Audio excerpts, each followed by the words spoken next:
Amankan semua aset hartamu. Ganti kunci rumah dan pergi selamatkan diri sekarang juga. Wajah teknisi HP itu pucat pasi, tubuhnya gemetar ketakutan. Saat aku memperbaiki HP suamiku yang rusak. Kenapa? Mas? Apa yang terjadi? Tanyaku bingung. Dia tidak menjawab. Dia hanya menyodorkan layar HP suamiku yang kini menyala. Saat aku melihat isinya, tubuhku langsung gemetar. Ternyata, sebelum ceritanya dimulai, silahkan tulis di kolom komentar dari daerah mana saja teman-teman yang menonton cerita ini.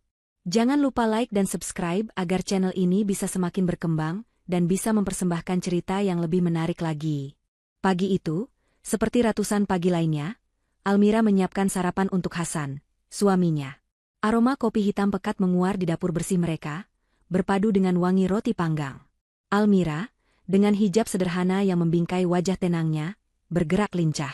Rumah mereka adalah potret kesempurnaan. Sebuah hunian minimalis modern di kawasan elit, di mana setiap sudutnya tertata rapi, mencerminkan kehidupan yang tampak tanpa celah. Almira merasa hidupnya lengkap. Ia memiliki Hasan, suami yang tampan, karismatik, dan sukses dalam bisnisnya. Hasan selalu memperlakukannya dengan lembut, memanggilnya sayang, dengan nada yang membuat Almira merasa menjadi wanita paling beruntung di dunia. Hasan turun dari lantai atas 10 menit kemudian. Ia sudah rapi dengan kemeja birunya, wangi parfum mahal yang maskulin mendahului langkahnya. Pagi, sayang, sapanya, mengecup kening Almira sekilas sebelum duduk di meja makan. Pagi, Mas. Kopinya, ujar Almira sambil meletakkan cangkir di hadapan suaminya. Hasan tersenyum. Seperti biasa, ia mengeluarkan 2 buah telepon genggam dari saku celananya dan meletakkannya di atas meja. Satu telepon baru yang berkilauan, telepon utamanya. Satu lagi telepon lama, warnanya hitam kusam, layarnya tampak sedikit tergores di sudut. Ini adalah telepon kedua Hasan. Almira sudah terbiasa melihatnya. Jika ditanya, Hasan selalu menjawab itu untuk urusan bisnis lama, kontak-kontak klien yang tidak ingin ia campur dengan urusan pribadi. Almira tidak pernah mempermasalahkannya. Baginya, itu wajar. Hasan adalah pengusaha sukses, tentu jaringannya luas. Namun ada yang aneh dengan telepon kedua itu. Hasan sangat menjaganya, melebihi telepon utamanya yang jauh lebih mahal. Ia selalu meletakkannya dengan layar menghadap ke bawah. Notifikasinya selalu dalam mode senyap total. Jika berdering, Hasan akan segera mengangkatnya sambil berjalan menjauh, seringkali ke taman belakang atau ke ruang kerjanya. Almira, yang dasarnya penurut dan percaya penuh pada suaminya, tidak pernah menaruh curiga berlebih. Ia hanya menganggap suaminya sangat menjaga privasi pekerjaannya. Sarapan pagi itu berjalan seperti biasa. Hasan banyak bercerita tentang rencana ekspansi kantor barunya. Almira mendengarkan dengan saksama, sesekali menimpali dengan pertanyaan ringan. Tiba-tiba, telepon utama Hasan berdering. Nama, rekan kantor, tertera di layar. Hasan mengangkatnya. Ya, halo, bagaimana? Apa maksudmu dokumennya belum sampai? Suara Hasan mulai meninggi, nada bicaranya berubah menjadi tegas dan penuh tekanan. Ia berdiri, berjalan mondar-mandir di ruang makan sambil terus berbicara di telepon. Almira hanya memperhatikan dalam diam, sambil membereskan piring sisa sarapan mereka. Saat itulah insiden itu terjadi. Hasan, yang sedang fokus berdebat di telepon, menyenggol meja dengan sikunya saat ia berbalik arah. Gerakannya terlalu cepat. Telepon kedua yang berwarna hitam kusam itu tersenggol, meluncur di atas permukaan meja kaca, dan jatuh dengan suara benturan yang keras di lantai marmer. Trak! Suara itu terdengar begitu nyaring di keheningan pagi. Hasan segera mematikan panggilan di telepon utamanya. Wajahnya mengeras. Ada kilatan amarah yang tidak biasa di matanya, sebuah ekspresi yang jarang sekali Almira lihat. Sial, umpatnya pelan. Ia segera memungut telepon yang malang itu. Layarnya retak 1000. Hasan menekan tombol daya berkali-kali. Tidak ada respon. Layar itu tetap hitam, mati total. Almira mendekat dengan cemas. Mas, tidak apa-apa, cuma telepon. Kan? Nanti bisa beli lagi. Hasan terdiam sejenak. Rahangnya mengeras. Ia tampak sangat kesal. Jauh lebih kesal daripada jika telepon utamanya yang seharga puluhan juta itu yang hancur. Almira bisa merasakan ketegangan di udara. Hasan membolak-balik telepon itu, mencoba menekan tombol volume dan tombol daya bersamaan, berharap ada keajaiban. Hasilnya nihil. Kemudian, dalam sepersekian detik, Ekspresi Hasan berubah total. Ia tiba-tiba tertawa pelan, seolah baru saja melepaskan beban berat. Ah, sudahlah. Mungkin memang sudah waktunya, katanya. Nadanya terdengar ringan sekarang, sangat kontras dengan kemarahannya beberapa detik lalu. Hasan menatap Almira, senyumnya yang biasa kini terkembang lagi. Senyum yang selalu meluluhkan hati Almira. Sayang, katanya lembut. Ia menyerahkan bangkai telepon itu ke tangan Almira. Tolong buang saja, ya. Buang ke tempat sampah. Tidak usah disimpan. Sudah rusak total, tidak ada gunanya lagi. Almira menerima telepon itu. Rasanya dingin di tangannya. Dibuang, Mas? Begitu saja? Mungkin datanya? Tidak ada data penting, potong Hasan cepat. Semua sudah di-backup. Buang saja. Aku tidak mau melihat barang rusak di rumah ini. Anggap saja ini membersihkan barang lama. Ia mengambil tas kerjanya, mengecup kening Almira lagi. Aku berangkat. Ya. Nanti malam mungkin aku pulang sedikit terlambat, ada pertemuan penting. Jangan lupa buang telepon itu. Almira mengangguk patuh. Iya, Mas. Hati-hati di jalan. Setelah suara mobil Hasan menghilang di ujung jalan, Almira berdiri sendirian di ruang makan. Ia menatap telepon rusak di tangannya. Perintah Hasan jelas, buang. Tapi hati kecil Almira merasa sangat janggal. Reaksi Hasan yang meledak sesaat, lalu berubah santai dengan begitu cepat, terasa seperti sebuah sandiwara. Mengapa ia begitu panik saat telepon itu rusak? Tapi sedetik kemudian menyuruhnya membuang barang itu seolah tidak berharga sama sekali? Almira adalah istri yang patuh.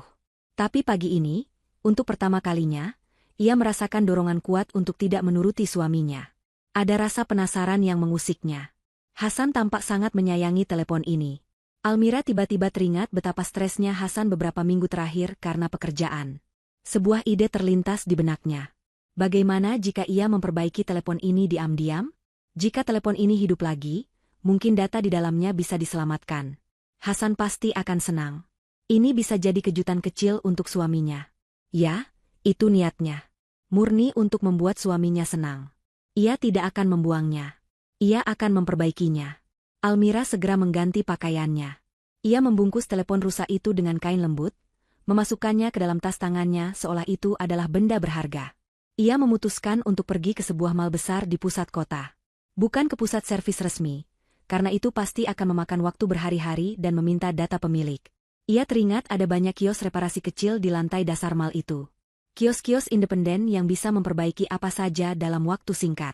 Sambil menyalakan mesin mobilnya, Almira memantapkan hati. Niatnya baik. Ia hanya ingin membantu suaminya dan memberinya kejutan. Ia sama sekali tidak tahu bahwa langkah kecil yang ia ambil pagi itu adalah langkah pertama menuju sebuah jurang gelap yang akan meruntuhkan seluruh dunia yang ia kenal. Mal besar itu ramai seperti biasanya. Suara musik dan pengumuman promo saling bersahutan. Almira, dengan gamis dan hijab elegannya, berjalan cepat melintasi keramaian lantai utama. Ia merasa sedikit gugup, seperti sedang melakukan sesuatu yang terlarang. Padahal, niatnya hanya ingin memberi kejutan untuk Hasan. Ia terus meyakinkan dirinya sendiri bahwa ini adalah hal yang benar untuk dilakukan. Ia menuruni eskalator menuju lantai dasar, tempat kios-kios elektronik kecil berjejer seperti sarang lebah. Area ini lebih redup dan sempit. Aroma timah solder dan debu elektronik samar-samar tercium. Almira mencari kios yang terlihat paling profesional. Matanya tertuju pada sebuah kios kecil di sudut yang agak tersembunyi. Ahli servis cepat. Begitu tulisan di papannya. Di dalamnya, seorang pemuda kurus berkacamata tebal tampak sedang fokus membongkar sebuah laptop. Almira melangkah ragu. Permisi, Mas. Pemuda itu, yang bernama Doni, mendongak. Ia tampak sedikit kaget melihat pelanggan yang terlihat begitu rapi dan kaya datang ke kiosnya yang sederhana. Iya, Ibu. Ada yang bisa dibantu? Tanyanya sopan. Almira mengeluarkan telepon yang terbungkus kain dari tasnya. Mas, bisa perbaiki ini? Tadi jatuh, layarnya retak. Sekarang mati total. Tidak bisa hidup sama sekali. Jelas Almira. Doni mengambil telepon itu. Ia mengamatinya dengan saksama. Ini telepon model lama, tapi termasuk seri flagship pada masanya. Ia menatap Almira. Ini kelihatannya rusak parah. Ibu, jatuhnya keras. Ya? Kena lantai marmer? Almira mengangguk. Iya. Kemungkinan besar ini kena motherboardnya, atau setidaknya konektor LCD-nya putus. Kalau ganti LCD saja mungkin masih bisa, tapi kalau sudah kena mesin, agak susah. Data bisa hilang, jelas Doni. Hati Almira mencelos. Datanya penting, Mas. Justru itu. Tolong usahakan, ya? Berapapun biayanya, tidak masalah. Yang penting bisa hidup lagi. Saya cuma butuh datanya selamat. Doni menimbang-nimbang. Ia melihat kesungguhan di mata wanita itu. Baik, Bu. Saya coba cek dulu. Tapi ini butuh waktu. Mungkin sekitar 1 jam untuk diagnosa awal. 1 jam terlalu lama bagi Almira. Ia takut Hasan curiga jika ia pergi terlalu lama. Mas, saya tunggu di sini. Bisakah dipercepat? 15 menit? 20 menit? Saya hanya perlu tahu apakah ini bisa diperbaiki atau tidak. Saya bayar lebih untuk prioritas, tawar Almira. Doni, yang melihat kesempatan untuk mendapatkan bayaran ekstra, akhirnya mengangguk. Baiklah, Bu. Saya coba bongkar sekarang. Ibu bisa tunggu di kafe depan itu. Nanti saya hubungi kalau sudah ada kabar. Tolong, Mas. Saya mohon, kata Almira penuh harap. Almira kemudian berjalan ke kafe kecil di seberang kios Doni. Ia memesan teh hangat, namun pikirannya tidak tenang. Jantungnya berdebar. Ia merasa bersalah telah melanggar perintah Hasan, tapi rasa penasarannya jauh lebih besar. Ia terus berdoa dalam hati agar telepon itu bisa hidup, dan ia bisa memberi kejutan indah untuk suaminya. 15 menit terasa seperti 1 jam. Almira terus memandangi kios Doni dari kejauhan. Tepat di menit ke-17, telepon di dalam tas Almira bergetar. Bukan telepon utama Hasan yang sedang ia perbaiki, melainkan telepon Almira sendiri. Nama, nomor tidak dikenal, muncul di layar. Almira segera mengangkatnya. Halo, Ibu? Terdengar suara bisikan di seberang. Iya, ini siapa? Saya Doni, Bu. Teknisi telepon tadi. Suara Doni terdengar sangat aneh. Cepat, tertekan, dan penuh ketakutan. Sama sekali berbeda dengan suaranya yang sopan beberapa menit lalu. Mas Doni? Kenapa? Apa teleponnya tidak bisa diperbaiki? Tanya Almira cemas. Hening sejenak. Almira hanya mendengar deru napas Doni yang terengah-engah. Ibu bisa kembali ke kios saya? Sekarang. Cepat. Ada apa, Mas? Tolong, Bu. Sendirian. Pastikan Ibu sendirian. Jangan ajak siapa-siapa. Cepat, Bu. Ini gawat, bisiknya, lalu panggilan itu langsung terputus. Darah Almira serasa berhenti mengalir. Gawat? Apa maksudnya? Apa teleponnya meledak? Apa terjadi korsleting? Ribuan pikiran buruk melintas di benaknya. Ia segera membayar tehnya dan bergegas kembali ke kios Doni. Kios itu tampak berbeda. Doni sudah berdiri di depan, terlihat gelisah. Begitu melihat Almira datang, ia segera menarik tangan wanita itu. Masuk, Bu. Cepat. Almira tersentak, ditarik masuk ke dalam kios yang sempit itu. Begitu Almira berada di dalam, Doni segera menarik pintu gulung kiosnya, menutupnya hingga setengah. Suasana di dalam kios langsung menjadi remang-remang, hanya diterangi oleh lampu neon kecil di meja servis Doni. Suara bising Mal kini terdengar sayup-sayup. Mas Doni, ada apa? Kenapa ditutup? Mas membuat saya takut. Seru Almira. Doni tidak menjawab. Pemuda itu bersandar di dinding. Wajahnya pucat pasi, seperti orang yang baru saja melihat hantu. Keringat dingin membasahi pelipis dan lehernya. Tangannya gemetar hebat. Ia menelan ludah dengan susah payah. Mas? Desak Almira lagi, suaranya mulai bergetar. Doni menatap Almira dengan tatapan mata yang sulit diartikan. Itu adalah campuran antara rasa takut yang luar biasa dan rasa kasihan yang mendalam. Ia masih tidak sanggup berkata-kata. Telepon suami saya mana? Apa yang terjadi? Doni mengangkat tangannya yang gemetar. Ia menunjuk ke meja servisnya. Di sana, tergeletak telepon hitam kusam milik Hasan. Layarnya menyala. Hati Almira sedikit lega. Hidup? Berhasil? Doni menggeleng pelan. Bibirnya bergetar. Saya berhasil menyambungkan konektor dayanya, Bu. Teleponnya hidup. Lalu kenapa Mas ketakutan begini? Doni berjalan ke meja, mengambil telepon itu seolah sedang memegang ular berbisa. Ia tidak berani menatap mata Almira. Ia hanya menyodorkan telepon itu ke tangan Almira. Ibu lihat sendiri, bisiknya. Almira mengambil telepon itu. Jantungnya berdebar kencang. Ia menatap layar yang kini menyala terang. Hal pertama yang ia lihat adalah gambar latar belakang telepon itu, wallpaper-nya. Napas Almira tercekat di tenggorokan. Dunia serasa berhenti berputar. Itu bukan foto pemandangan. Bukan foto dirinya. Bukan foto keluarga. Itu adalah foto Hasan, suaminya. Hasan sedang tersenyum lebar, terlihat sangat bahagia dan santai di sebuah pantai tropis. Dan ia tidak sendiri. Hasan sedang memeluk erat seorang wanita lain dari belakang. Wanita itu cantik, modis, tidak berhijab, dan sedang tertawa lepas ke arah kamera. Mereka berdua tampak begitu mesra, begitu intim. Kaki Almira terasa lemas. Lututnya gemetar. Pengkhianatan. Itu kata pertama yang menghantam kesadarannya. Rasa sakit yang tajam dan menusuk langsung merobek hatinya. Jadi ini alasannya, bisik Almira lirih. Air matanya mulai menggenang. Dia selingkuh. Almira mengira ini adalah puncak dari mimpi buruknya. Ia mengira rahasia dari telepon rusak itu hanyalah sebuah perselingkuhan yang menyakitkan. Ia salah besar. Ini baru permulaan. Doni, yang melihat Almira mulai menangis, menggelengkan kepalanya dengan panik. Bukan, Bu. Bukan cuma itu, katanya cepat, suaranya masih gemetar. Tolong geser layarnya, Bu. Teleponnya tidak terkunci. Almira mendongak, menatap Doni dengan bingung. Geser layarnya, desak Doni. Lihat galerinya.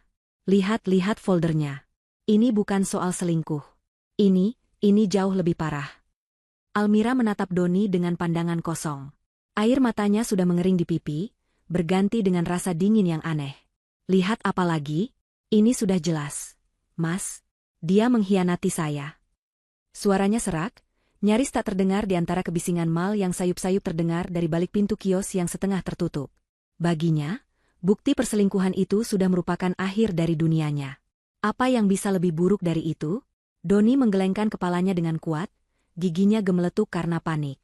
Bukan, Bu. Bukan itu masalah utamanya, desaknya. Ia merebut kembali telepon itu dari tangan Almira yang lemas.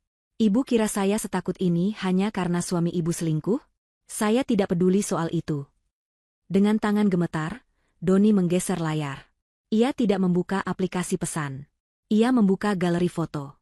Lihat ini, Bu. Tolong lihat ini, bisik Doni. Almira mengarahkan pandangannya kembali ke layar. Awalnya, ia melihat foto-foto yang wajar. Foto-foto Hasan di lokasi proyek. Foto pemandangan. Lalu ia melihat folder berjudul, Rumah.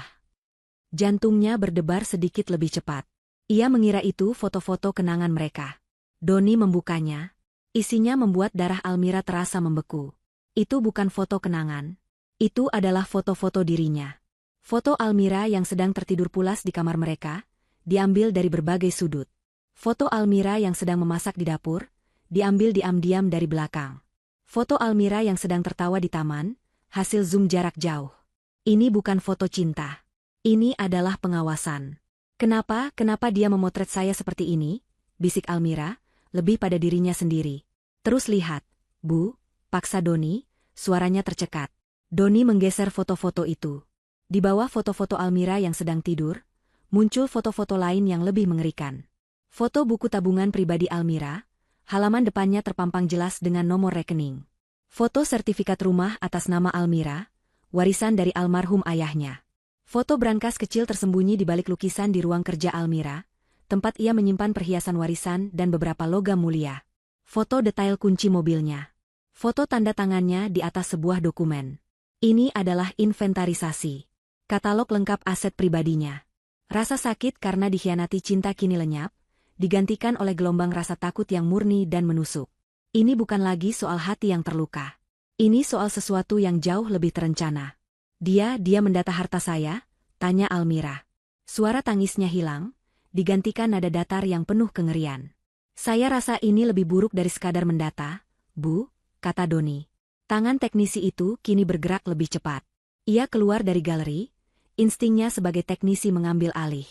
Ia tahu di mana harus mencari. Ia membuka aplikasi pesan instan, aplikasi yang sama yang digunakan Hasan untuk menghubungi Maudi, wanita di foto wallpaper itu.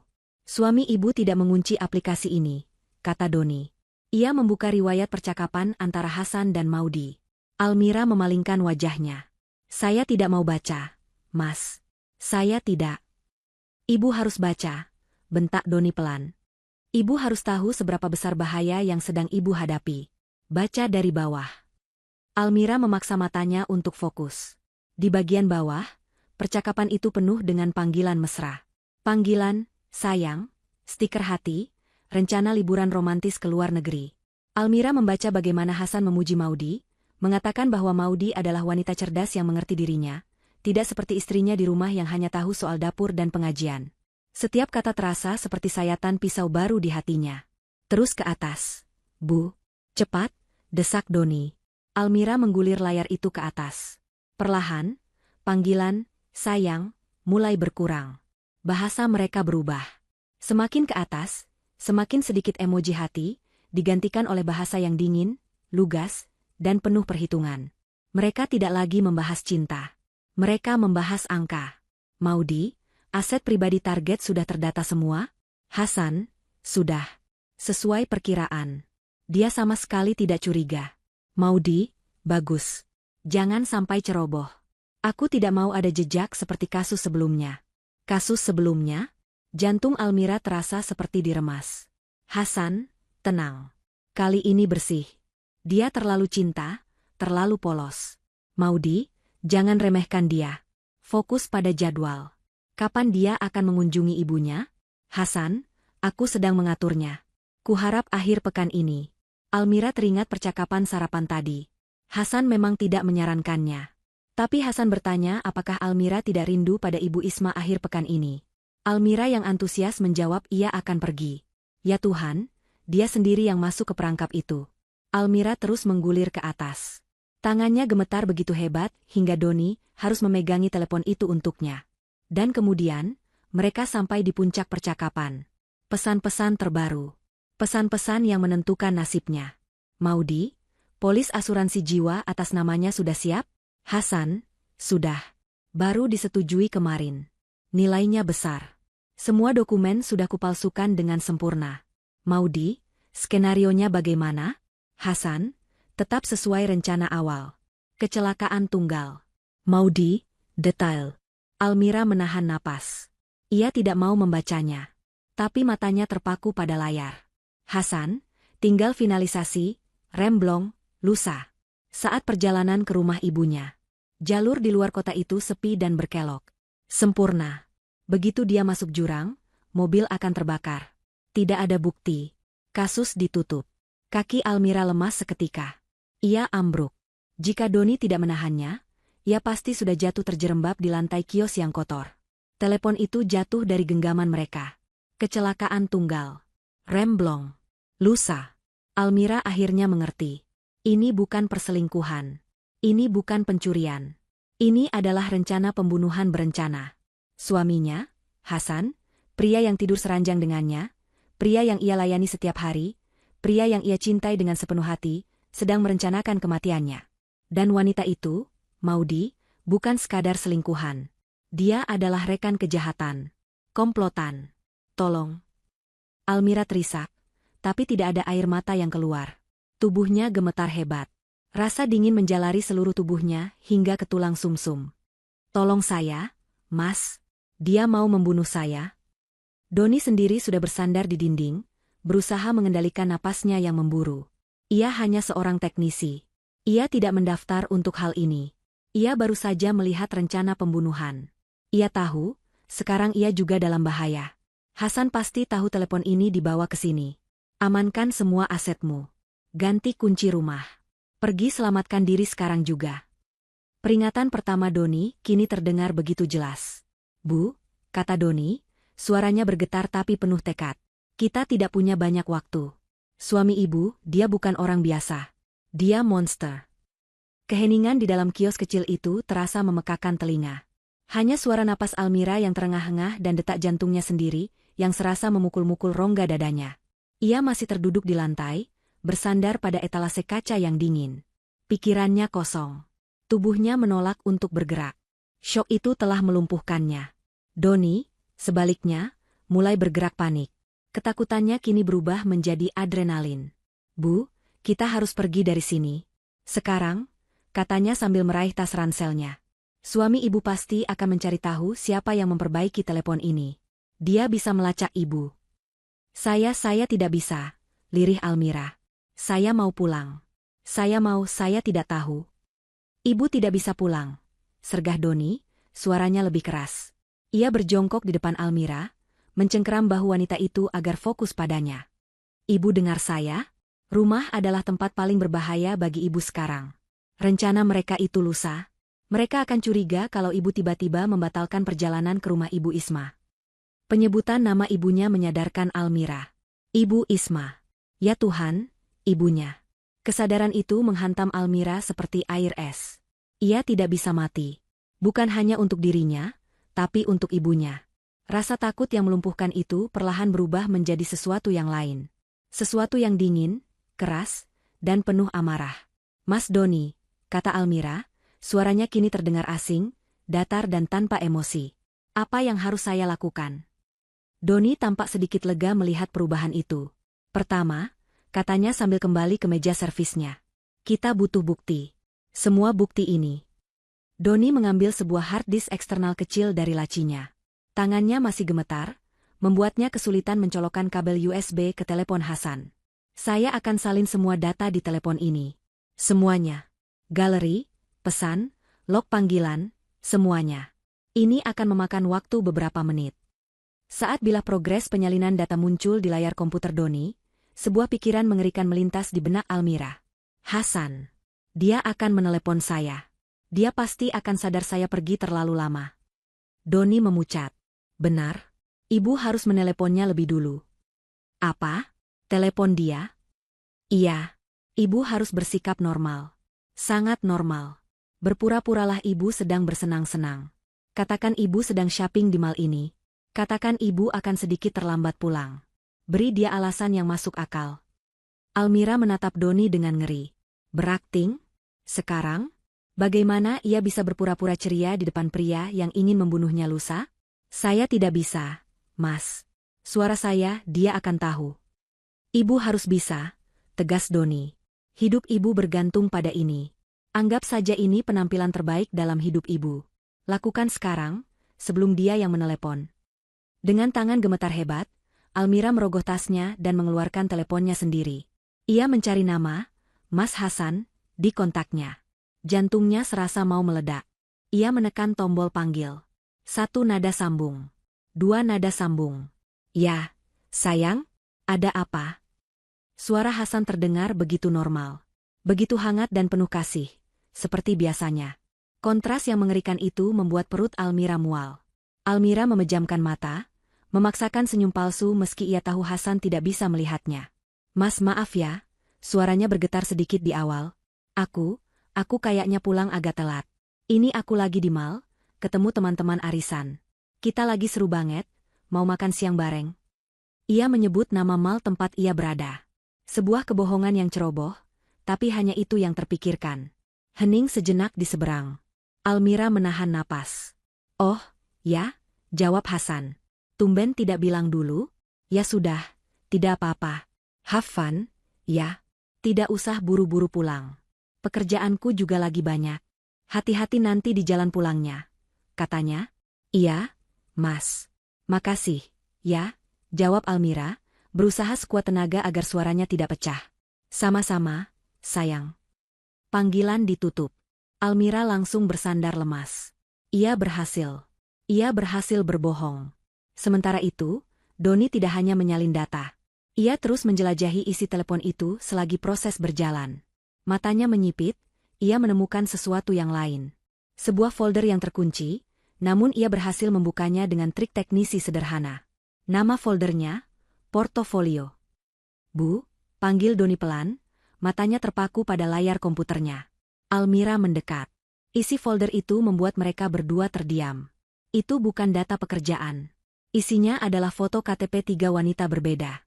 Ketiganya masih muda, cantik, dan tampak kaya. Di samping setiap foto KTP, ada salinan polis asuransi jiwa dengan nilai fantastis. Dan di samping polis itu, ada clipping berita koran digital. Kecelakaan tunggal di Tol Cipularang, pengusaha wanita tewas. Wanita muda ditemukan tewas di vilanya, diduga keracunan gas.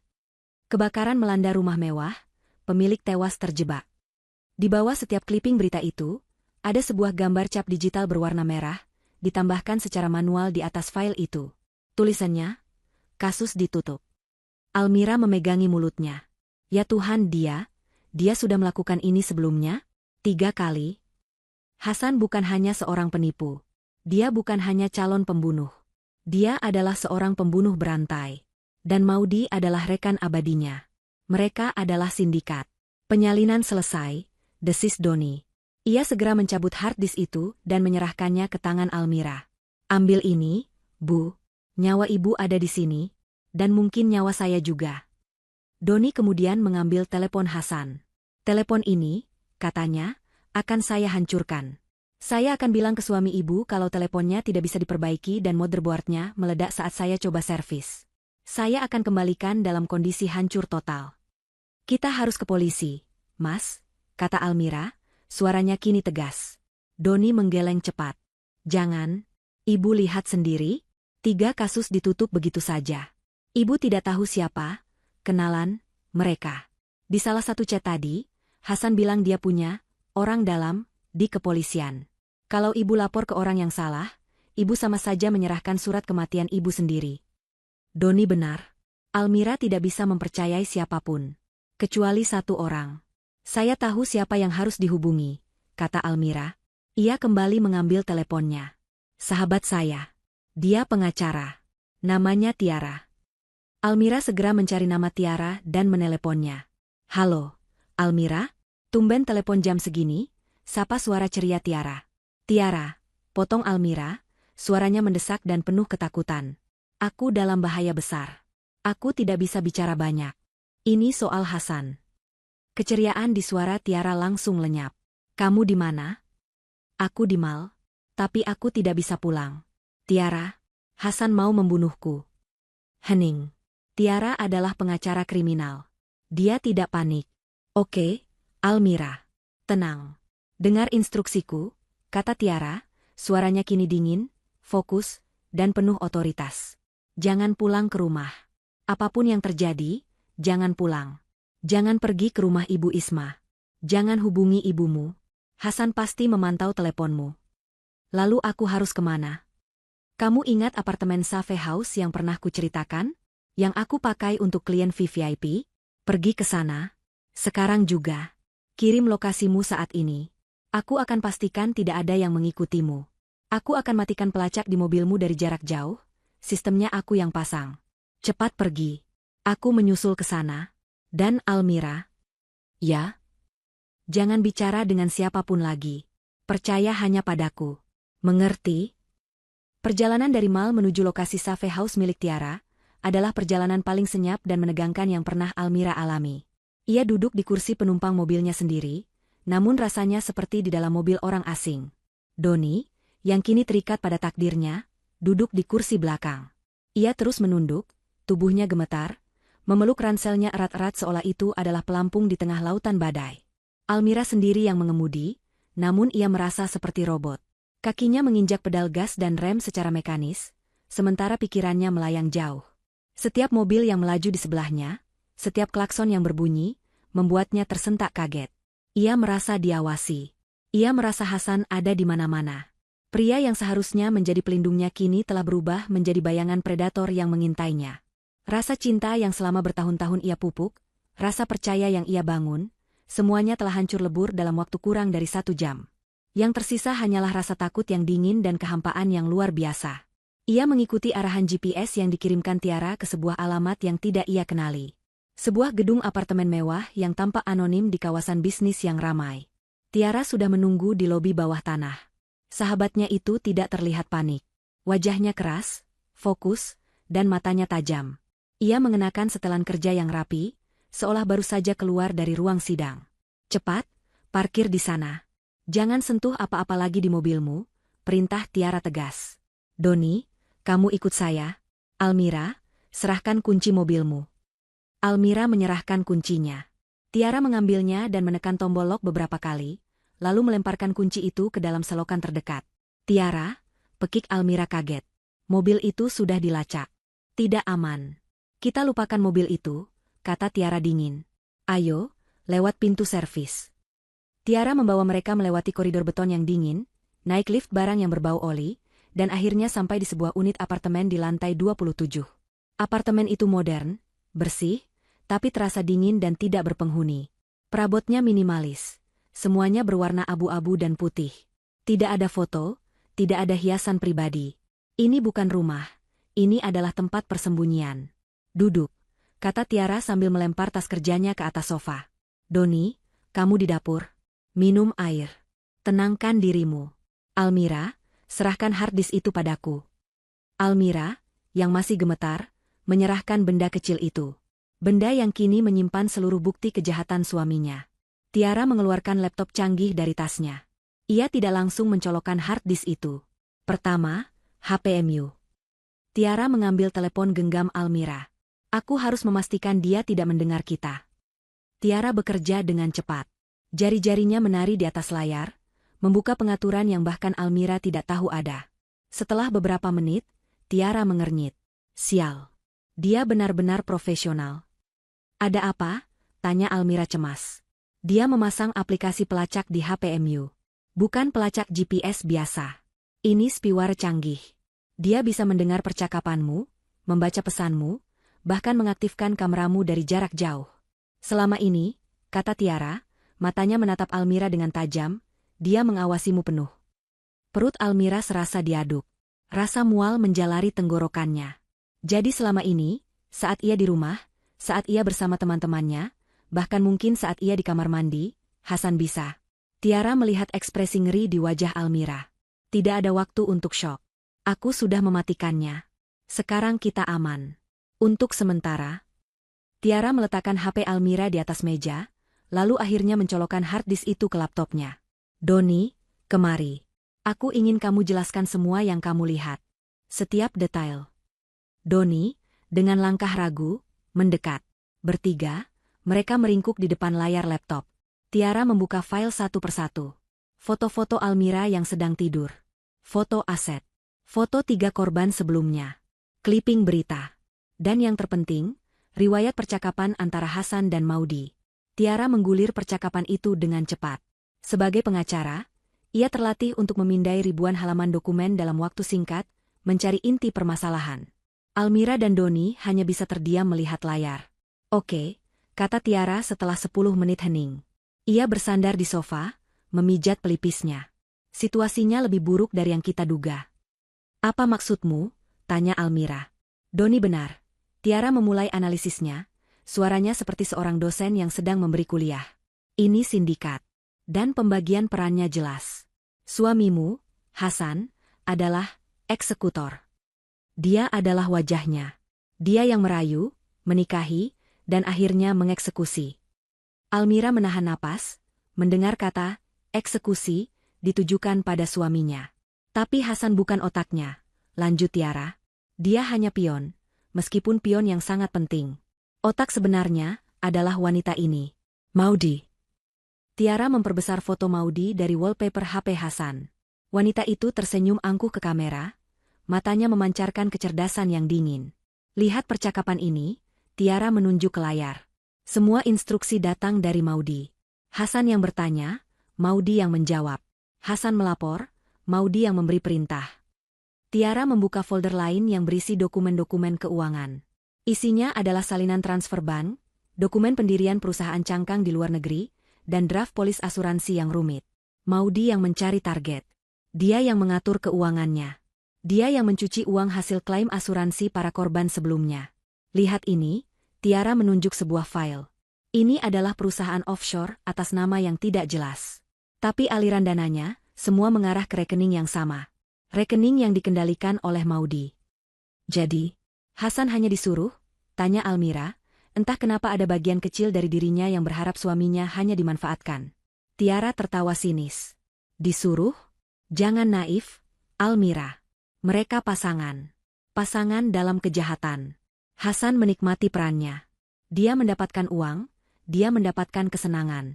Tapi Maudi yang memegang kendali. Dia yang memastikan semuanya bersih, seperti yang dia katakan di chat. Dia yang merancang skenario, remblong, itu. Hasan hanya pelaksana di lapangan. Analisis Tiara begitu tajam dan menusuk. Hasan, pria yang ia kira sukses karena bisnisnya sendiri, ternyata hanyalah seorang penipu ulung, seorang pembunuh bayaran yang tidur seranjang dengannya. Dan Maudi, wanita simpanannya, adalah dalang yang memegang tali boneka. Lalu apa yang kita lakukan? Tanya Doni, suaranya masih gemetar. Kita sudah punya buktinya. Kita lapor polisi.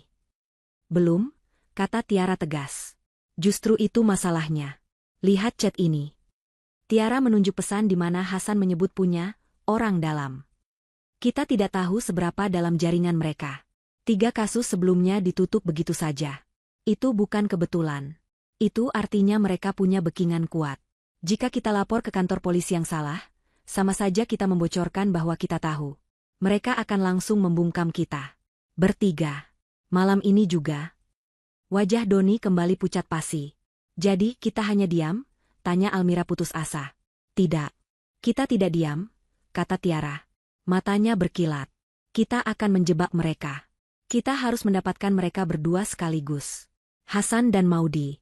Kita harus memancing mereka keluar, membuat mereka melakukan kesalahan yang tidak bisa ditutupi oleh orang dalam mereka. Kita perlu. Belum selesai Tiara bicara, tiba-tiba HP Almira yang tergeletak di meja bergetar hebat. Nama, Mas Hasan, berkedip di layar. Mereka bertiga membeku. Suara dering itu terasa seperti lonceng kematian di apartemen yang sunyi itu. Almira menatap Tiara dengan mata terbelalak ngeri. Tiara mengangguk perlahan, memberi isyarat agar Almira mengangkatnya, namun menyalakan loudspeaker. Almira menekan tombol hijau dengan jari gemetar. Halo, Mas. Keheningan sesaat. Lalu suara Hasan terdengar.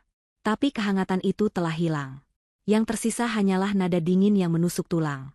Sayang, kamu di mana? Almira menelan ludah. Aku masih di mal, Mas. Tadi. Jangan bohong, Almira, potong Hasan, suaranya rendah dan penuh ancaman. Aku di rumah. Aku cek laci. HP rusak itu tidak ada. Kamu bawa kemana? Udara di dalam safe house itu terasa menipis. Pertanyaan Hasan yang dingin dan langsung menusuk itu membuat Almira membeku. Ia menatap Tiara dengan panik. Sahabatnya itu berpikir cepat. Matanya melesat ke arah Almira. Lalu ia membuat gerakan tangan. Katakan yang sejujurnya, tapi dengan sedikit kebohongan.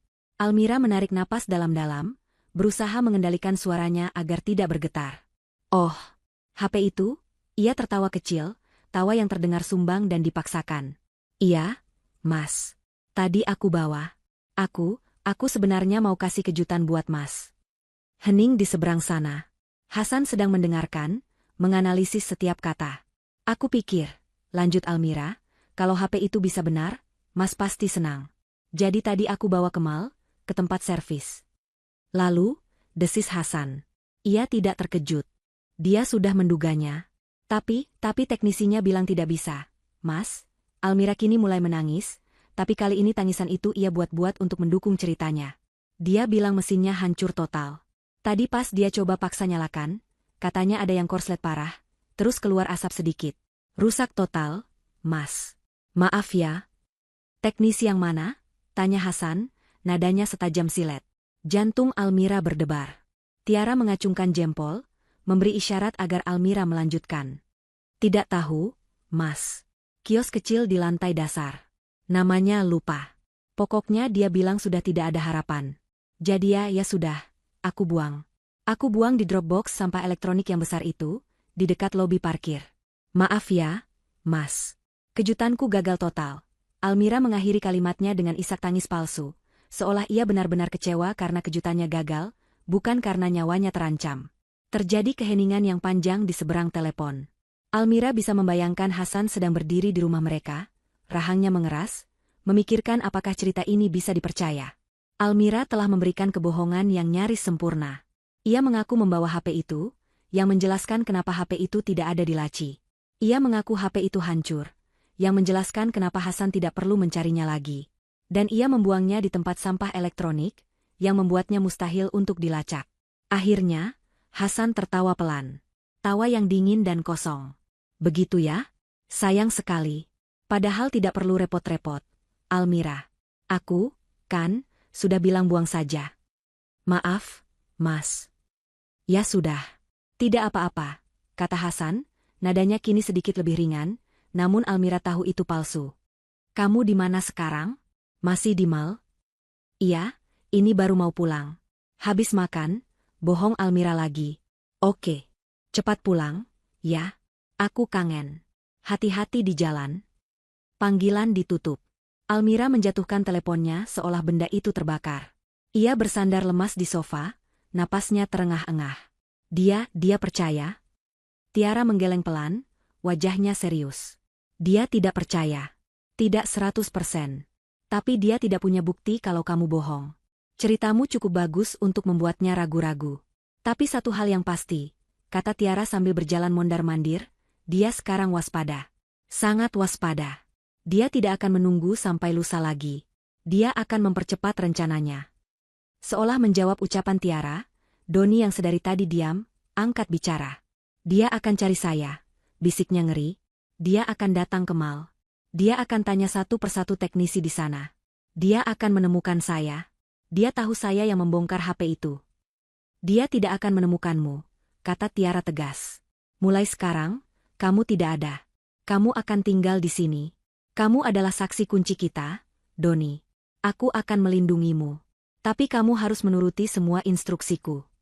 Doni mengangguk pasrah. Nasibnya kini terikat pada dua wanita yang baru ia kenal beberapa jam lalu. Sementara itu, di rumah mewah mereka, Hasan menutup telepon dengan wajah gelap. Ia tidak percaya satu kata pun dari ucapan Almira. Istrinya itu tidak pandai berbohong. Getaran dalam suaranya terlalu kentara. Ia segera menekan nomor panggilan cepat. Panggilan itu terhubung ke Maudi. Bagaimana? Sapa suara Maudi yang tenang. Dia tahu, geram Hasan. Aku yakin 100% dia tahu sesuatu. Dia berbohong soal HP itu. Dia bilang dia membawanya ke teknisi, dan teknisi itu bilang HP-nya hancur lalu dia membuangnya. Kebohongan yang terlalu rapi. Di seberang sana, Maudi terdiam. Ia sedang mengakses sesuatu di komputernya. Kamu benar. Dia bohong. Pelacak di mobilnya mati 1 jam yang lalu. Titik terakhir terdeteksi di area parkir mall, lalu hilang. Itu bukan kebetulan. Dia pasti mematikannya. Dan dia tidak sendirian. Seseorang membantunya. Hasan mengepalkan tangannya hingga buku-buku jarinya memutih. Amarah membakarnya. Sialan, wanita bodoh itu. Beraninya dia? Tenang, Hasan, potong Maudi, suaranya tetap dingin dan terkendali. Panik tidak akan menyelesaikan masalah. Ini artinya kita tidak punya waktu lagi. Rencana, remblong, lusa batal. Lalu apa? Kalau begitu, kata Maudi, rencana harus dipercepat. Malam ini, kita tidak bisa memberinya waktu untuk berpikir atau melapor ke polisi. Malam ini, sergah Hasan. Bagaimana caranya? Skenarionya belum siap. Tidak ada perjalanan keluar kota. Kita buat siap, jawab Maudi. Kita tidak butuh skenario rumit jika kita bisa membuatnya datang ke tempat kita. Aku punya rencana B. Kita akan gunakan kelemahannya. Apa kelemahannya? Keluarganya, jawab Maudi. Kamu akan hubungi dia. Gunakan ibunya sebagai pancingan. Bilang ibunya sakit keras, atau apalah. Sesuatu yang akan membuatnya panik dan langsung pergi. Suruh dia menemuimu di suatu tempat yang sudah kita siapkan. Tempat sepi. Kita selesaikan ini malam ini. Cepat dan bersih. Hasan terdiam sejenak, mencerna rencana itu. Itu berisiko, tapi mereka tidak punya pilihan. Tempat apa? Gudang tua di area pelabuhan. Yang biasa kita pakai. Tidak ada siapa-siapa di sana malam hari, kata Maudi. Aku akan siapkan semuanya. Kamu, fokus pada tugasmu, bawa dia ke sana. Kembali ke Safe House. Almira, Tiara, dan Doni sedang menyusun langkah mereka selanjutnya. Kita tidak bisa diam di sini selamanya, kata Tiara. Kita harus memancingnya keluar. Kita harus menjebaknya. Bagaimana? Tanya Almira. Kita gunakan apa yang dia inginkan. Harta, kata Tiara. Kamu akan meneleponnya. Kamu akan bilang kamu tahu. Rencana Tiara terpotong. Telepon Almira berdering lagi. Mas Hasan. Ketiganya saling berpandangan. Ini dia. Ini pasti jebakannya. Almira menatap Tiara. Tiara mengangguk. Angkat. Loudspeaker. Ikuti permainannya. Almira menjawab panggilan itu. Mas? Kenapa lagi? Almira. Suara Hasan terdengar panik.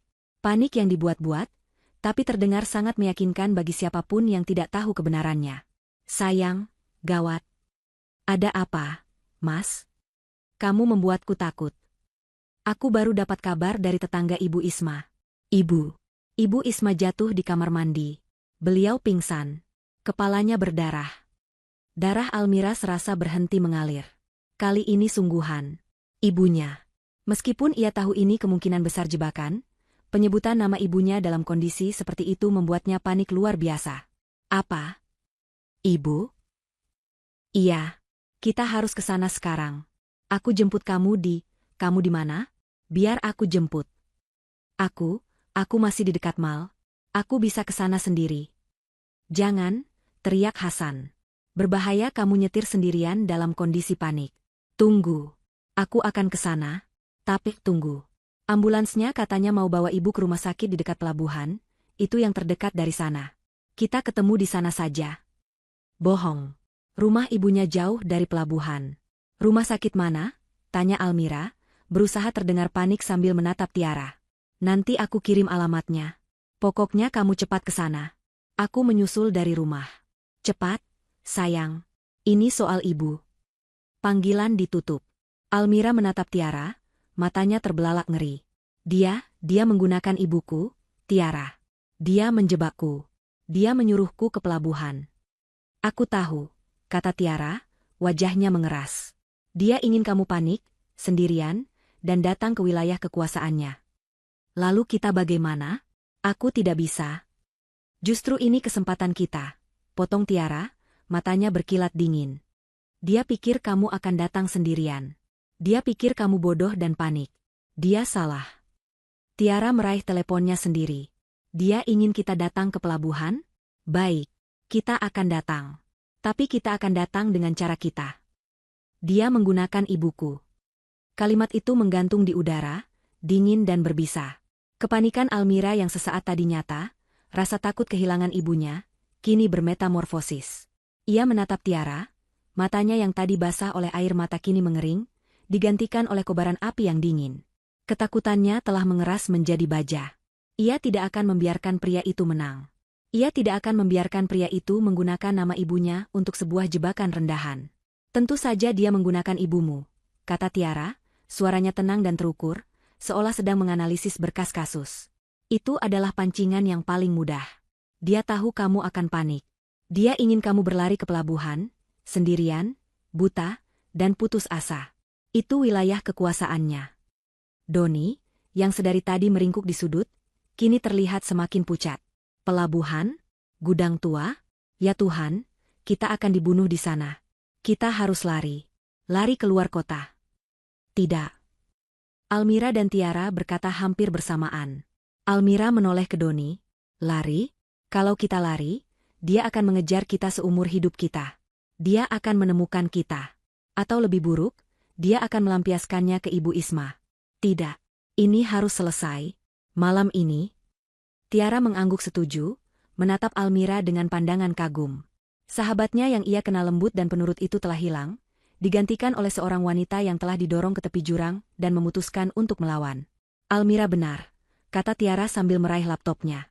Hasan dan Maudi telah membuat kesalahan fatal. Mereka meremehkanmu. Dan mereka baru saja memberi kita sesuatu yang kita butuhkan, waktu dan lokasi. Tapi kita tidak akan bermain di lokasi mereka. Kita akan bermain di lokasi kita. Bagaimana? Tanya Almira. Dia sudah menyuruhku ke pelabuhan. Kita akan ubah lokasinya, kata Tiara. Kita akan gunakan kebohongan yang sudah kita siapkan, dan kita gabungkan dengan pancingan mereka. Kamu akan meneleponnya kembali. Lagi? Ya.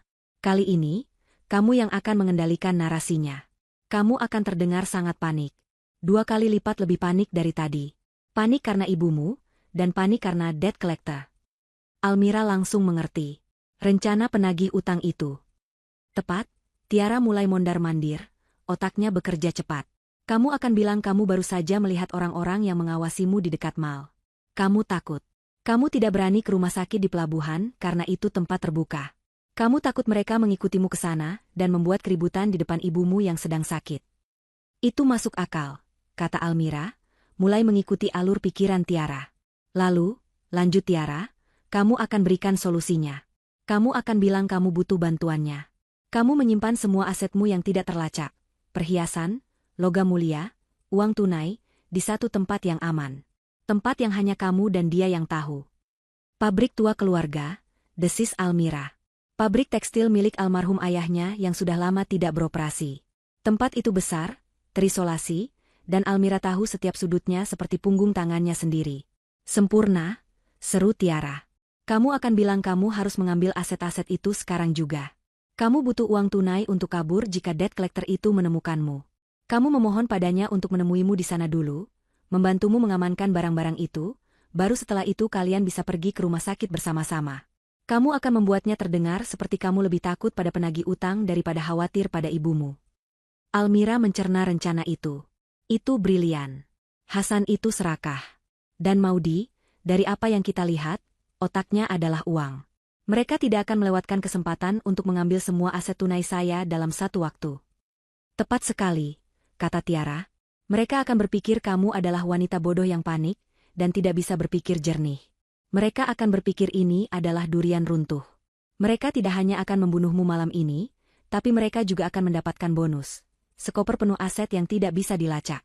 Mereka pasti akan datang. Sebelum Almira sempat menjawab, Tiara sudah beralih ke Doni. Doni, kamu tidak akan ikut ke sana. Saya. Dengarkan, potong Tiara.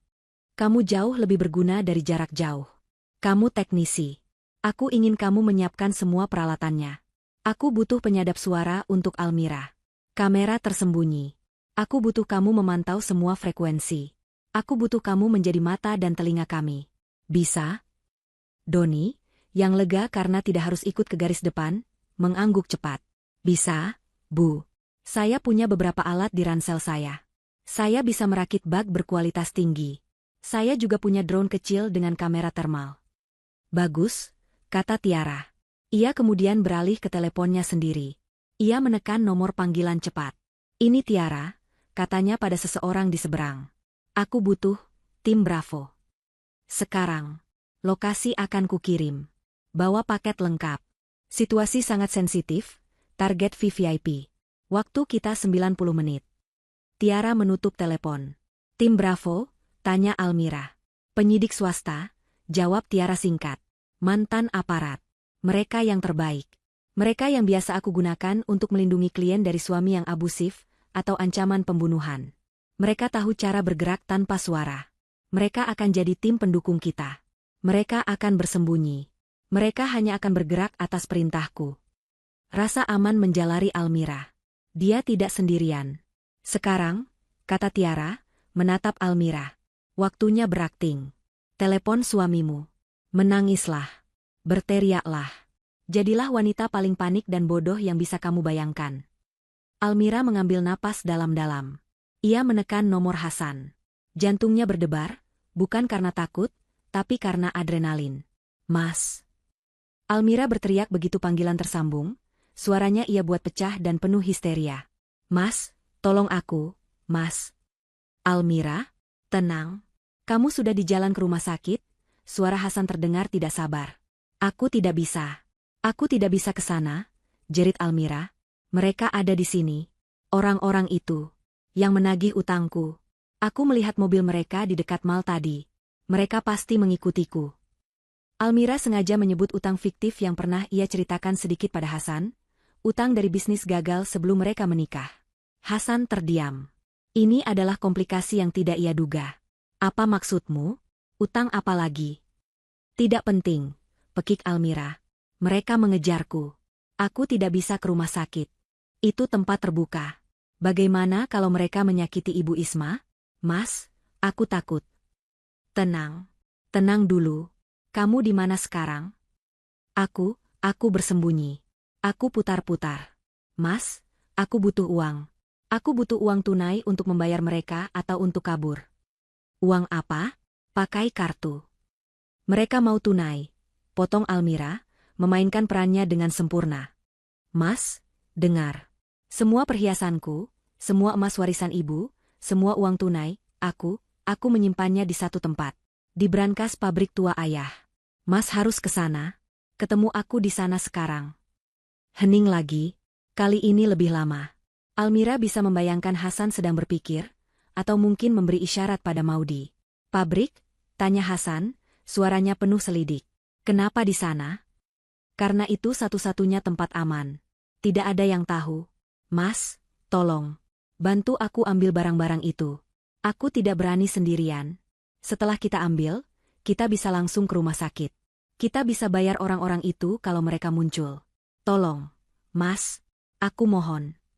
Almira mengakhiri kalimatnya dengan isak tangis yang terdengar begitu putus asa. Di seberang sana, Hasan menutup mikrofon teleponnya. Almira mendengarnya samar-samar. Ia sedang berbicara dengan Maudi. Dia di pabrik keluarganya. Dia bilang dia menyimpan semua aset tunainya di sana. Dia panik karena debt collector. Almira mendengar suara wanita tertawa pelan. Suara Maudi. Bodoh sekali. Dia panik karena dua hal sekaligus. Bagus. Ini lebih baik dari pelabuhan. Kita tidak perlu membuang mayatnya. Kita ambil asetnya, kita selesaikan dia di sana, lalu kita bakar pabrik tua itu. Kecelakaan, lagi. Sempurna. Hasan kembali membuka mikrofonnya. Baik, sayang. Baik. Tenang. Kamu benar. Itu rencana bagus. Jangan kemana-mana. Tetap di pabrik. Kunci semua pintu. Aku akan segera ke sana. Aku akan bawa temanku untuk membantu kita. Jangan takut. Aku datang. Pabrik tua itu berdiri seperti kerangka raksasa yang mati di bawah cahaya bulan yang pucat. Dinding-dinding betonnya yang kusam ditumbuhi lumut, dan jendela-jendela besarnya telah pecah, menyisakan lubang-lubang hitam menganga. Udara malam terasa berat dengan aroma karat, oli bekas, dan debu yang telah mengendap selama bertahun-tahun. Ini adalah tempat yang sempurna untuk sebuah akhir. Almira berdiri sendirian di tengah ruang produksi utama yang luas. Mesin-mesin tenun tua yang besar dan diam, tampak seperti monster-monster yang sedang tidur dalam bayang-bayang. Ia telah tiba 30 menit lebih dulu bersama Tiara, Doni, dan tim Bravo. Doni kini berada di sebuah van kargo yang diparkir di jalan buntu sekitar 200 meter dari pabrik, dikelilingi monitor-monitor kecil. Ia telah berhasil memasang 3 kamera tersembunyi di ruang brankas dan 1 di ruang produksi utama.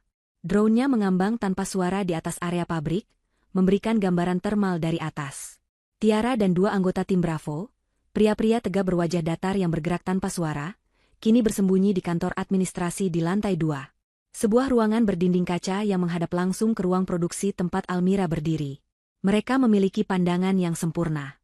Di balik gamis gelapnya, menempel di kulitnya, Almira bisa merasakan dinginnya alat penyadap suara yang dipasang Doni. Benda itu terhubung langsung ke earpiece kecil di telinga Tiara dan Doni. Mereka datang, suara Doni berdesis di earpiece tersembunyi yang juga dipakai Almira. 1 mobil sedan.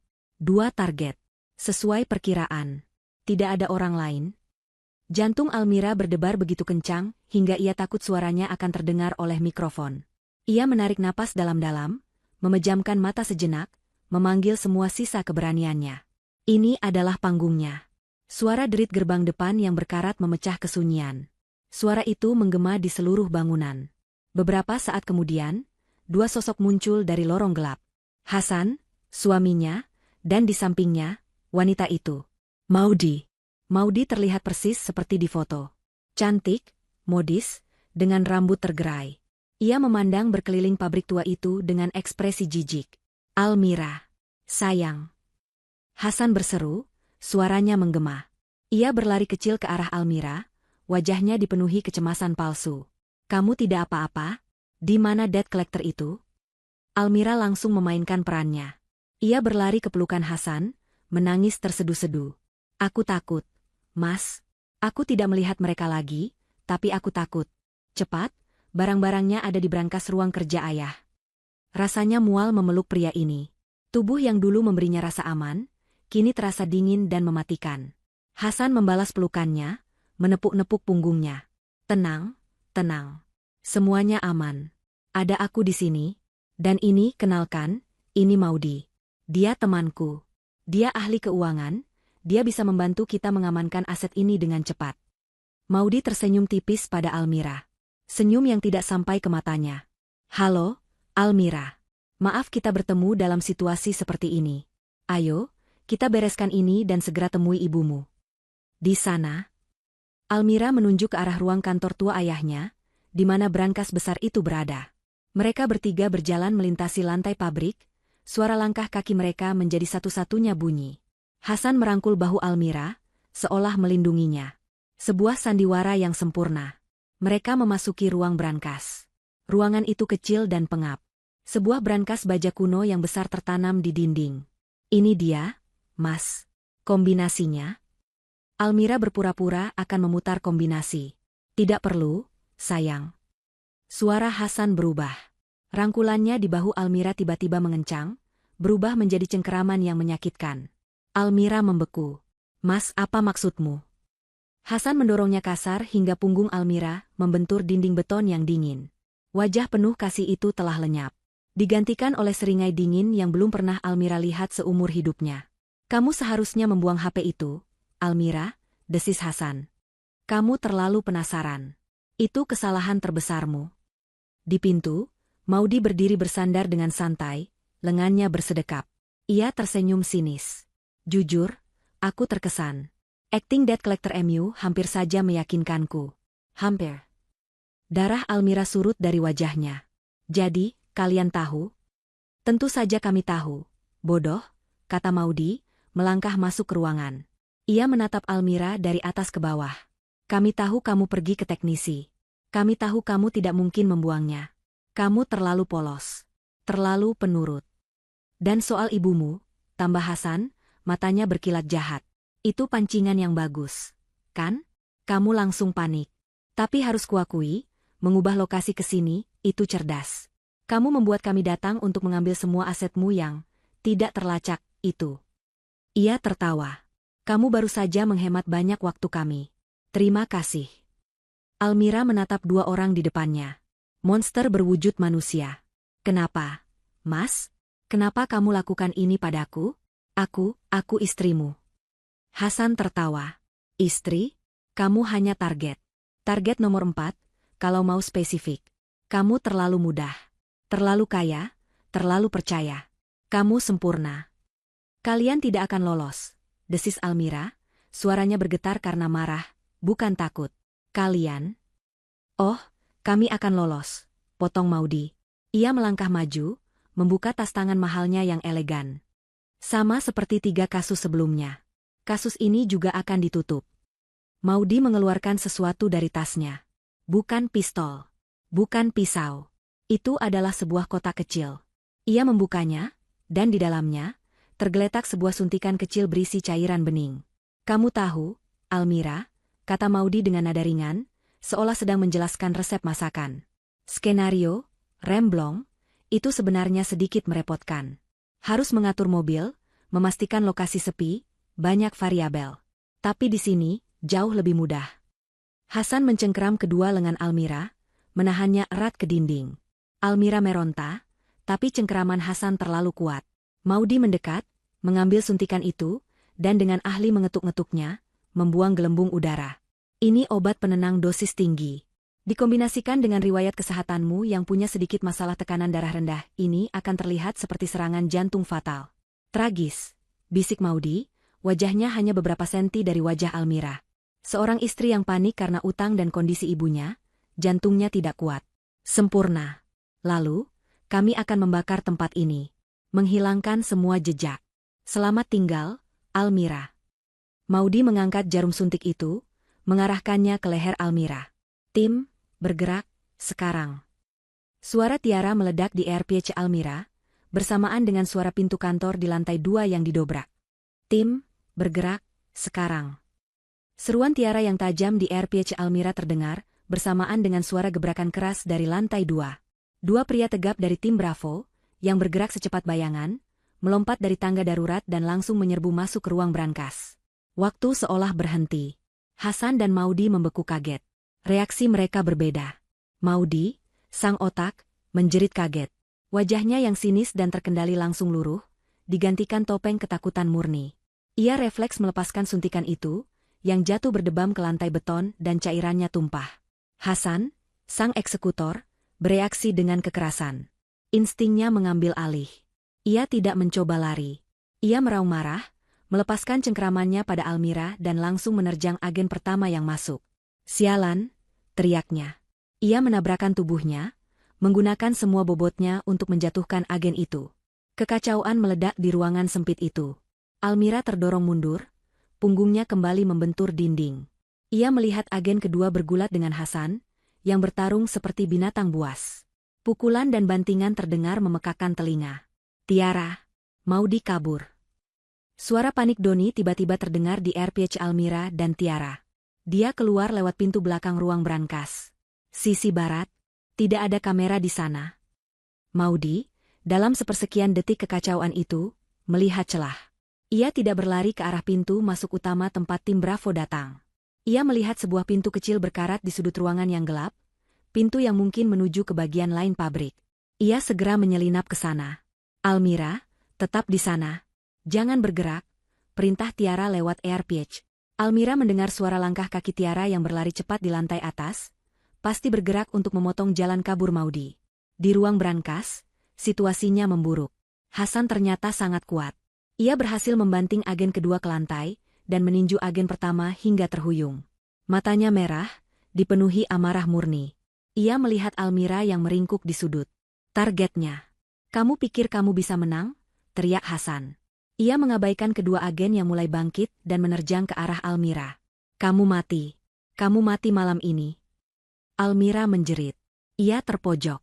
Tidak ada jalan keluar. Tangannya meraba-raba dinding di belakangnya, mencari pegangan. Tapi yang ia rasakan bukanlah dinding. Itu adalah meja kerja tua dari besi, peninggalan ayahnya. Tangannya menyentuh sesuatu yang dingin, berat, dan berminyak. Sebuah kunci Inggris besar. Hasan sudah di depannya, tangannya terulur, siap mencekik Almira. Wajahnya hanya beberapa senti, dipenuhi kebencian. "Untuk ibu," bisik Almira. Dengan segenap kekuatan yang ia miliki, didorong oleh adrenalin, rasa takut, dan amarah yang telah menumpuk, Almira mengangkat kunci Inggris itu dan mengayunkannya sekuat tenaga. Krak! Bukan kepala. Bukan leher. Almira menghantam lutut Hasan. Suara tulang yang retak terdengar mengerikan, bahkan lebih keras dari benturan logam. Hasan meraung. Bukan raungan amarah, tapi raungan kesakitan yang melengking tinggi. Ia langsung ambruk, kedua tangannya memegangi lututnya yang hancur. Rasa sakit yang luar biasa itu membuatnya lumpuh seketika. Momen itu sudah lebih dari cukup. Kedua agen tim Bravo yang sudah pulih segera menubruk tubuh Hasan. Satu memiting lehernya, satu lagi memborgol tangannya ke belakang dengan kasar. Hasan meronta, tapi perlawanannya telah patah bersama lututnya. Sementara itu, di lantai produksi utama yang gelap, Maudy berlari terhuyung-huyung. Ia tidak tahu jalan keluar.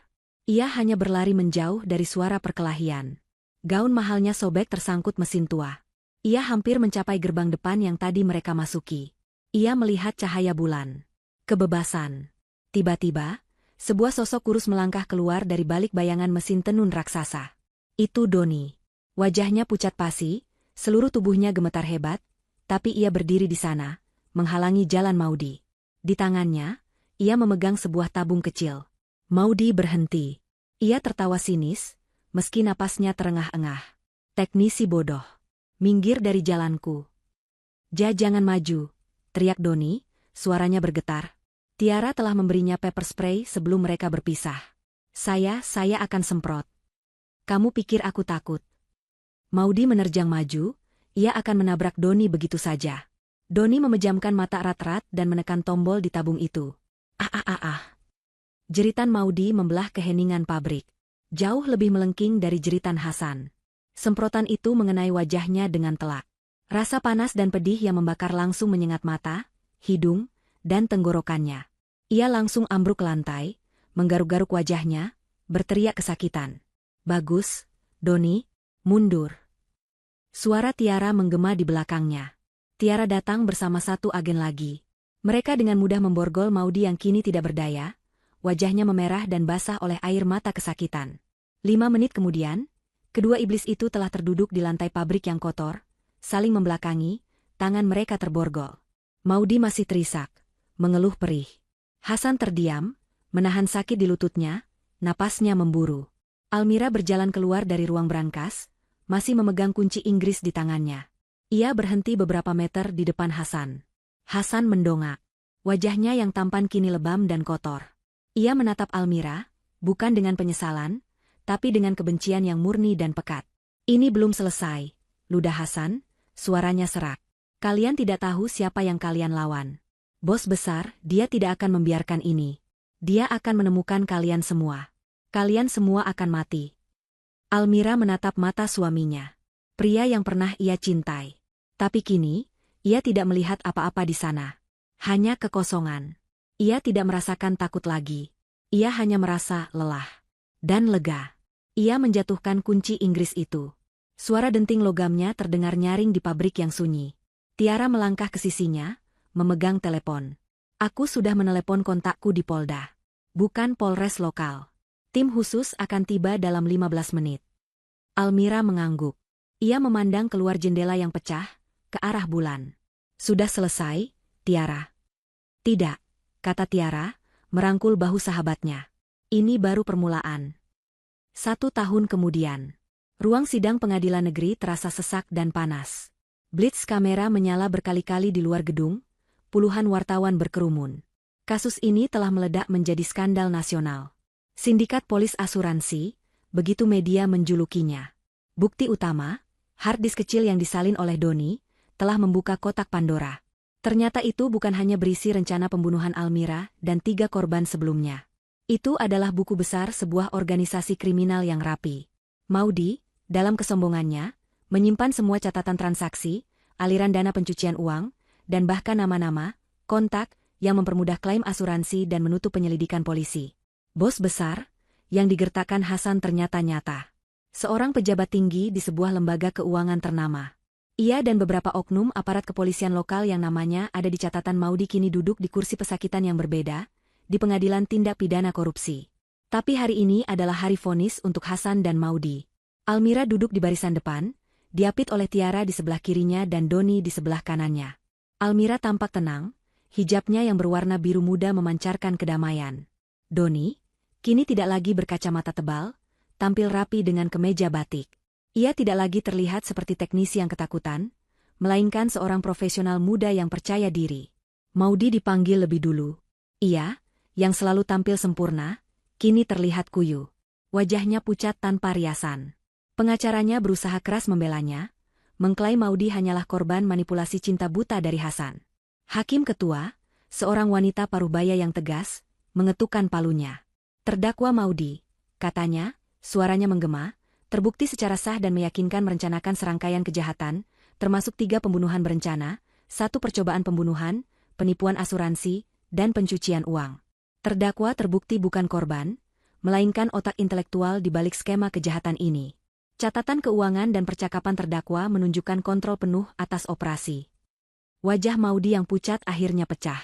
Ia mulai terisak pelan. Menjatuhkan hukuman kepada terdakwa Maudi, penjara seumur hidup. Palu diketuk. Maudi menjerit. Tubuhnya lemas dan harus dipapah keluar oleh penjaga. Sekarang giliran Hasan. Ia masuk ke ruangan dengan langkah pincang. Cedera di lututnya akibat hantaman kunci Inggris Almira ternyata permanen. Ia tidak lagi memancarkan karisma. Yang ada hanya pria patah semangat dengan tatapan mata kosong. Ia tidak melawan, tidak membela diri. Hakim membacakan vonisnya. Terdakwa Hasan terbukti secara sah dan meyakinkan bertindak sebagai eksekutor dalam 4 kasus pembunuhan berencana dan 1 percobaan pembunuhan. Suara hakim terus berlanjut, merinci kekejaman yang telah ia lakukan pada Almira dan 3 korban wanita sebelumnya, yang kini kasusnya dibuka kembali berkat Almira. Menjatuhkan hukuman kepada terdakwa Hasan hukuman mati. Palu diketuk. Hasan tidak bereaksi. Ia hanya diam, menatap kosong ke depan. Saat ia digiring keluar, matanya bertemu dengan mata Almira. Almira tidak membuang muka. Ia menatap balik, tidak dengan kebencian, tapi dengan rasa kasihan yang dingin. Ia melihat seorang pria yang telah menyia-nyiakan hidupnya, terjebak dalam keserakahannya sendiri. Hasanlah yang pertama kali memutuskan kontak mata. Sidang ditutup. Di luar ruang sidang, Tiara memeluk Almira erat. Selesai, Almira. Benar-benar selesai. Doni tersenyum lebar. Keadilan akhirnya datang. Almira menarik napas dalam-dalam, menghirup udara kebebasan. Ayo, katanya. Masih banyak pekerjaan. 6 bulan setelah hari itu. Pabrik tua milik keluarga Almira tidak lagi terlihat angker. Dindingnya telah dicat ulang dengan warna krem yang cerah. Jendela-jendela yang pecah telah diganti baru, membiarkan cahaya matahari sore masuk dengan hangat. Di depan gerbang, tergantung papan nama baru yang elegan, Yayasan Almira, Rumah Aman Wanita. Tempat yang direncanakan Hasan dan Maudi sebagai akhir hidupnya, telah ia ubah menjadi sebuah awal baru bagi banyak wanita lain. Almira, kini menjadi direktur yayasan itu, sedang berjalan di koridor yang baru dipel. Ia menyapa beberapa wanita penghuni Cafe House yang sedang mengikuti kelas keterampilan menjahit. Telepon di mejanya berdering. Ia masuk ke kantornya. Kantor itu adalah bekas ruang brankas yang dulu menjadi saksi bisu teror malam itu. Kini, ruangan itu terang benderang, dihiasi foto-foto wanita yang tersenyum. "Halo, Doni," sapa Almira di telepon.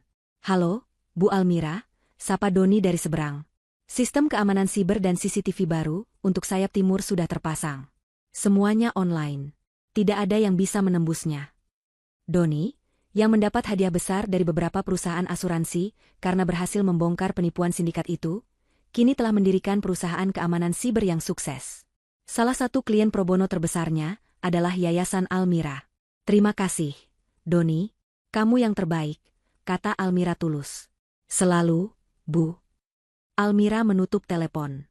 Ia berdiri di depan jendela kantornya, memandang ke halaman pabrik yang kini ditanami taman bunga yang asri. Ia teringat malam itu, teringat rasa takut, teringat pengkhianatan. Semua itu nyata. Tapi semua itu sudah berlalu. Ia selamat. Ia mendapatkan keadilan. Dan kini, ia mendedikasikan sisa hidupnya untuk memastikan tidak ada lagi wanita yang harus mengalami apa yang ia alami. Ia tidak lagi menoleh ke belakang. Ia berjalan maju, kuat, dan merdeka. Kuat, dan merdeka. Kuat, dan merdeka. Kuat, dan merdeka. Kuat, dan merdeka. Kuat, dan merdeka.